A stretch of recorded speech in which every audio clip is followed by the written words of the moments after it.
Welcome, everyone, to another episode of Just Saying Football with Jack and Sean. I'm your host, Sean Gann, alongside my partner, Jack Nicholas. We're here to bring you news, notes, weekly updates, and game analysis of your favorite teams from around the league. If you have the chance, go check out our website, justsayingfootball.com, and follow us on Instagram at justsayingNoGWJS for article and video updates. We are also available on Spotify now, podcast edition at Just Saying Football. Look us up, hit the bell on Spotify, get notified whenever we post. We're in Zoom today. Halloween was intense. Had to enjoy the weekend, that kind of stuff. Didn't get in the Monday Night Football episode, so we're doing it over Zoom. Didn't get into the studio, didn't have the time. But let's jump right in this Monday Night Football game because we have an AFC North matchup that's pretty important when the Cincinnati Bengals make their way to Cleveland to take on the Browns. What are your thoughts going into this one? Jamar Chase out 4 to 6 weeks. Big injury news there for a Cincy team. Yeah, everybody in the world, especially Shanzi, knows how much love I got for Jamar Chase. Very sad to see him injured. But I got to tell you, he's going to be back better than ever. And they still got two dogs on that team, Tyler Boyd, T. Higgins. It's going to be up to Joe Burrow, who's favored it on the road tonight in Cleveland to get it done. Bengals favored by 3.5. The over-under is 47, so they're expecting a pretty high-scoring game here. The Cleveland Browns, obviously we know it all runs through their run game. So Cincinnati, I'm expecting them to try to get Joe Mixon heavily involved, especially with Jamar out. They're going to have to run that clock because Cleveland, 2-5 at home. This is not where they expected to be this season. They've had Cincy's number over the last couple seasons. It is going to be a big run game for Cleveland tonight. And, man, I mean, Cincinnati, when it comes to defending their run, they're letting up about 119 right in the middle of the pack, but this is not going to be what they're one. And, to face Nick Chubb on a long week.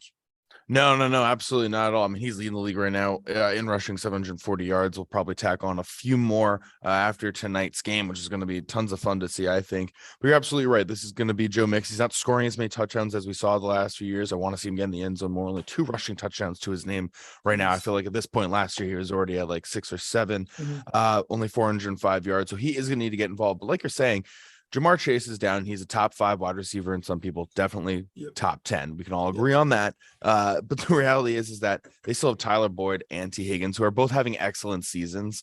They signed Boyd a long time ago, and he's still been sticking around. But after Jamar Chase, who does have 605 yards, it's Boyd with 455 receiving yards and Higgins with 455 receiving yards. And not a lot of people love to talk about this former first rounder, but Hayden Hurst, okay? He's been bouncing around the league since his days with Baltimore. True. He's a solid receiving threat, and he's finding a rhythm in this offense. So they still have the pieces to move the ball downfield, and they have the most important piece of this all, Joe Burrow. Okay.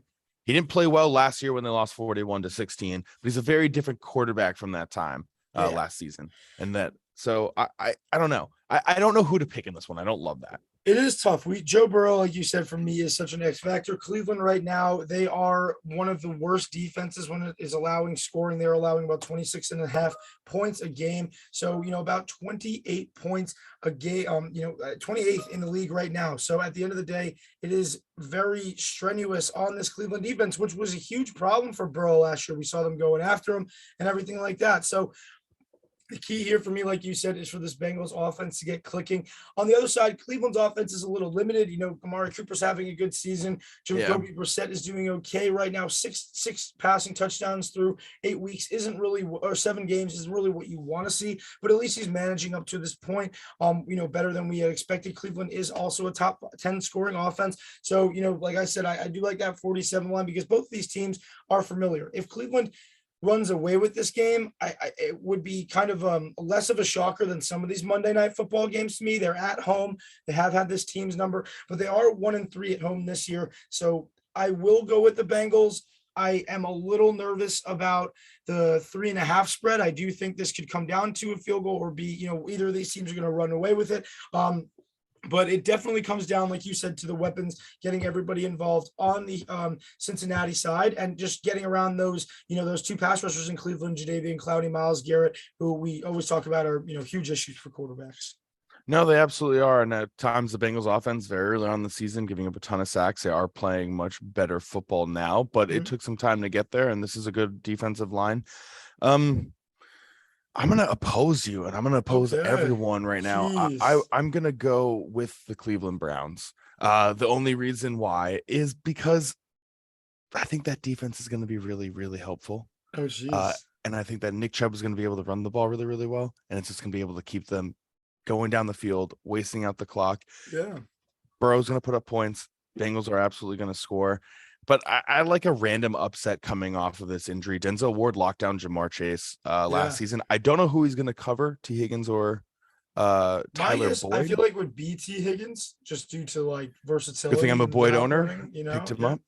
So help me in fantasy, please. Yeah. But yeah, so I think and Denzel Ward played a great game against them last year. Got the 99-yard pick six. I do expect a great defensive performance from the Browns tonight, and I expect Kevin Stefanski to get his team going. And history is going to repeat itself because the Browns have won the last 4 of the 5 matchups in their meetings. So yeah, and the Browns, 5 right for the last 6. I do think that going into the bye next week or at home this week, it is a great pick. Like I said, I think that these could go either way, but I love that you're like hedging the whole industry this week because all the experts want one way, Sean's wants the other way. But we love an upset. I see it. I see the run game becoming an issue. Cincinnati not having enough time on the clock. Cleveland has let a couple of games slip away from them, but the familiarity is dangerous. But I'm going to stick with Joe Burrow. I believe in him. I hope he doesn't let me down. All right. I wouldn't be surprised. I will just want to say one more thing before we head off. Browns are 2-5. Bengals are 4-3. Ravens are 5-3. A loss to the Bengals. All of a sudden, this is a huge shakeup in this division. And once again, the AFC North is looking like one of the toughest divisions to try to play out of. So I just want to say there's a lot riding on this for Cleveland for the rest of the season, but also for everyone else in this division of like, or is it only going to be these 2 teams that are really competing at this point, i.e. Bengals and the Ravens, or is it going to be the Browns or the Browns saying we're going to be competitive? Because by week 11, Deshaun Watson's back. Yeah, and you don't want to be 2-8 by the time you get there, No, that's not what they're hoping for. They traded away everything to get him. This is going to be a more interesting game than we thought earlier in the week. I'll tell you that. No, absolutely, especially after what happened on Sunday. But that is all the time that we have. Thank you everyone for listening, and thank you everyone for tuning in. Yeah, enjoy us Monday Night Football, Week 8, Week 9 video is coming next week. Stay tuned. YouTube, Just Saying Football, JustSayingFootball.com, Instagram for all your updates, Just Saying No GWJS, and remember us on Spotify, Just Saying Football. Thank you guys for checking us out. Enjoy the Monday night game. Enjoy.